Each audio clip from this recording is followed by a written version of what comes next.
Shalom, irmãos, que o Eterno abençoe a todos, graças ao Eterno, mais uma oportunidade que nós temos de estarmos na sua presença, aprendendo um pouco mais da sua palavra, aprendendo um pouco mais da sua Torá.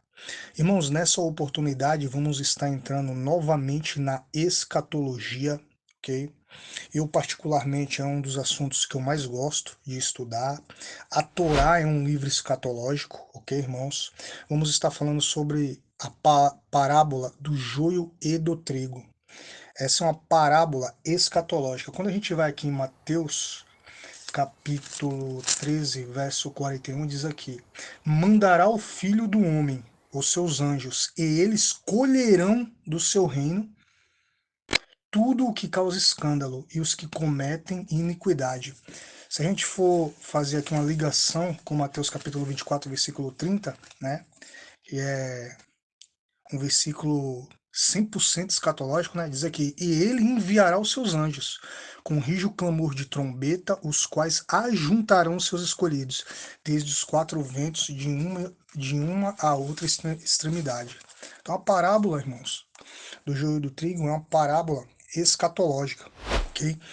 E um detalhe que pouca gente sabe, irmãos, é que a parábola do joio e do trigo, ela também fala da Torá. Só que como a gente vive no meio de antinomistas, né, irmãos, pessoas que odeiam a Torá, odeiam a palavra do Eterno, né? Porque é o seguinte, se amar a Torá, se tentar pela misericórdia do Eterno estudar a Torá e cumprir o mínimo, a pessoa vai ver que não pode fazer do jeito que está fazendo, né? A gente vê hoje o cristianismo criou dias para celebrar, criou regras, criou festas, criou a sua maneira específica de adorar o Eterno. E o Eterno ele deixou aqui o manual. Não é para fazer de qualquer jeito, é para fazer do jeito que está nas Escrituras. Se houvesse uma união e um desejo sincero de servir ao Eterno, irmão, um ajudaria o outro, nós se ajudaríamos e nós estávamos cumprindo os mandamentos do Eterno. Nem que fosse da maneira mais simples possível, né? Nem que fosse simplesmente fazendo uma simples lembrança. Tá chegando agora, em um terroir, Rosh Hashanah, a festa das trombetas. Nenhuma igreja cristã evangélica vai falar sobre isso. Vai falar sobre isso. Por quê? Odeiam a Torá, jogaram a Torá, a palavra de Deus, no lixo. Essa que é a verdade, irmão. Essa é a verdade, ok? E nós vamos estudar essa parábola e a gente vai ver a Torá aqui, né? E a gente vai ver que o joio, na verdade, é aqueles que rejeitam a Torá do Eterno. Okay? Mateus capítulo, a gente vai ler Mateus capítulo 13, 24 e 25, mas depois os irmãos podem ler tudo lá em Mateus capítulo 13, do versículo 24 ao versículo 43, ok? Mateus Matitiarro, capítulo 13, versículo 24 e 25. Está escrito o seguinte: Outra parábola lhes propôs, dizendo: O reino dos céus é semelhante a um homem que semeou boa semente no seu campo, mas enquanto os homens dormiam, veio o inimigo deles, semeou o joio no meio do trigo e retirou-se. Mas como a gente vai identificar um do outro se o joio e o trigo, né, são parecidos? Ambos são duas ervas muito parecidas em seu aspecto. Não haveria muito problema em tratá-la de igual modo, né? Não fosse a diferença específica das suas funções. O trigo, ele é conhecido como um grão muito valioso e é dele que provém o pão. O joio, esse serve apenas para alimentar as galinhas. Em alguns casos, ele pode até ser venenoso, e se for misturado ao trigo, corre-se o risco de perder toda a safra, ou seja, não serve para nada. Acontece que o trigo ele é plantado pelo homem bom, procede da boa semente. Já o joio ele é semeado pelo seu inimigo, seu adversário, e suas intenções são malignas. Aí surge uma pergunta: será que é preciso arrancá-lo do meio do trigo? Claro que não. É preciso que ele cresça até a ceifa. Haja vistas eles serem muito parecidos e poderíamos perder muito trigo, ou toda a produção. O que fazer? Então é aguardar o tão esperado dia da colheita. Ele, e somente ele, o ceifeiro, saberá distinguir um do outro e separá-los. Eu e você não saberemos fazer isso. Só o Mashiach, só o Messias, só Yeshua, Jesus é que pode fazer essa colheita, essa separação. No dia da colheita, o joio será atado em feixes para ser queimado, mas apenas o trigo será recolhido ao celeiro. Olha que coisa tremenda aqui, né, irmãos? Quem estuda a escatologia no contexto judaico de maneira séria já está entendendo aqui, né, as analogias, né, do ajuntamento, que é o arrebatamento, celeiro, né? Aqui pode ser claramente uma referência a Jerusalém, a Israel, porque nós vamos ser transportados para lá. Vê a ligação entre um e outro.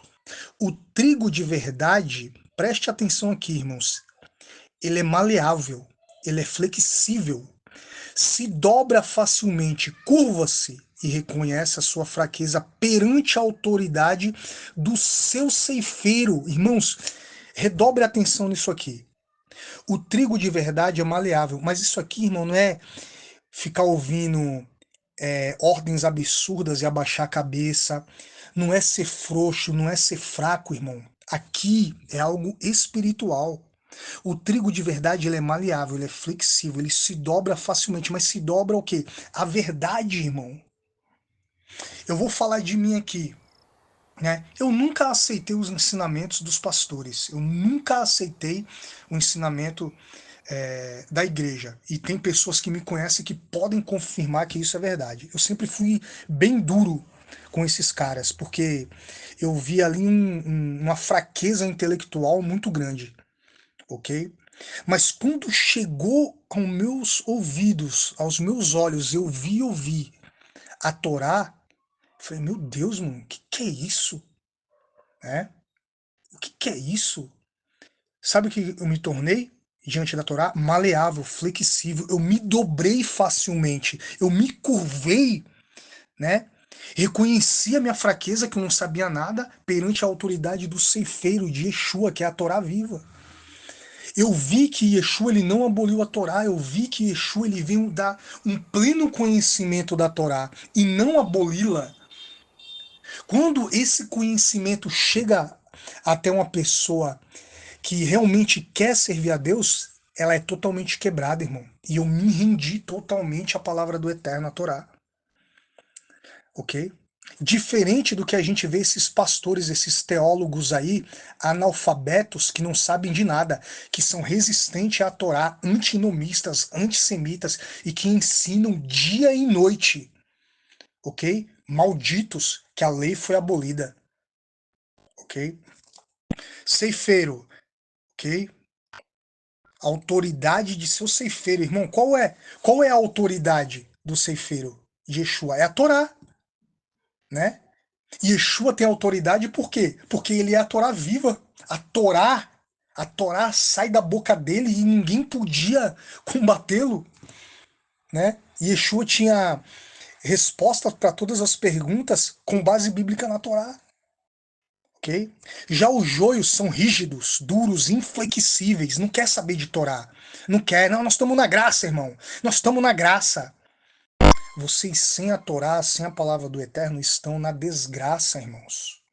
Agora, o problema é que essa liderança, né, eles não querem Deus, eles não querem os mandamentos de Deus e não permitem que os irmãos simples e humildes, é com esses irmãos que eu me preocupo, né, não tenham acesso.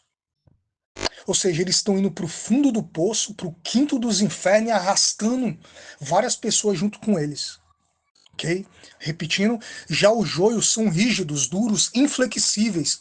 não se dobram, nem mesmo diante de fortes ventos e circunstâncias adversas. Não está nem aí para o ceifeiro. Quem é o ceifeiro? É Yeshua. Yeshua é quem? Ele é a Torá viva, irmãos. É impossível tu querer Deus, tu querer as bênçãos de Deus e não querer os mandamentos do Eterno. As promessas que o Eterno fez para Abraão respingam em nós a partir do momento que a gente reconhece Jesus e Yeshua como Mashiach. Então nós somos ali agora participantes. Então todas as bênçãos que o Eterno prometeu a Abraão vai respingar em nós. Então a gente quer as bênçãos e não quer os mandamentos? Estranho, né? Nessa parábola não é difícil identificar que Yeshua estava querendo ensinar aos seus discípulos, né? Não é difícil, irmãos. Tá claro? Ele é o ceifeiro, nosso Mashiach. O celeiro é o reino celestial que será implantado aqui na terra com a volta de Yeshua. Aquele que não se dobrar, não reconhecer a autoridade do semeador, né, vai continuar inflexível igual o joio. Aquele que não aceitar a Torá vai continuar inflexível, irmão. Soberbo, arrogante. E não vai entrar no celeiro, irmão. Não vai entrar, ok? Rejeita a Torá, não vai ser arrebatado, ok? Porém, aquele que se curvar, reconhecer sua própria fraqueza, humildade diante do semeador, será conduzido ao celeiro, ao reino, pelo seu semeador, Yeshua. Porém, existe um outro fator determinante entre eles. Está no cultivo. O joio não pode ser retirado do meio do trigo antes da hora certa, a hora da ceifa. É necessário que cresçam juntos para não pôr em risco toda a produção. A bem da verdade, irmão, somente Yeshua, o ceifeiro, o Mashiach, pode fazer isso. Ele sabe exatamente quem servirá apenas como ração de galinhas e quem servirá para prover o pão. O pão é uma referência a quem, irmãos? A Yeshua. Não só de pão, de água vai viver o homem, mas de toda a palavra. O pão é uma referência a Yeshua. O pão aqui é uma referência ao quê? A Torá, irmão. O pão não é uma referência à graça aqui. Ok? Porque muita gente, não, nós estamos na graça, nós estamos na graça, nós estamos. Sempre existiu graça, a graça está enrustida na Torá, irmãos. Ok? Sempre existiu graça. A graça está de Gênesis até Apocalipse. A graça não apareceu com Yeshua. Ok? Eu posso até admitir que ela está mais evidente, mas a graça está, né, ali no Éden, em tudo.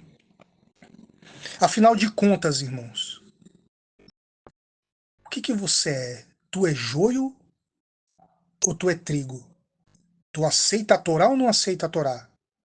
Você está pronto para a ceifa? Quero dar um agradecimento aqui a dois irmãos, né, o irmão Luciano, ok? Do canal Senhor Miranda Podcast. A gente sempre está conversando, falando de estudos bíblicos, ok? O irmão que estudou em sinagoga, conhece um pouco de hebraico, sempre está me passando algumas coisas. O irmão Ubirajara também, estudante da Torá, um irmão abençoado, ok? A gente sempre está, quando pode, conversando um pouco, né? Trocando alguns estudos. Eu agradeço ao Eterno que ele tem colocado pessoas boas na minha vida para me aprender e poder passar para outras pessoas também.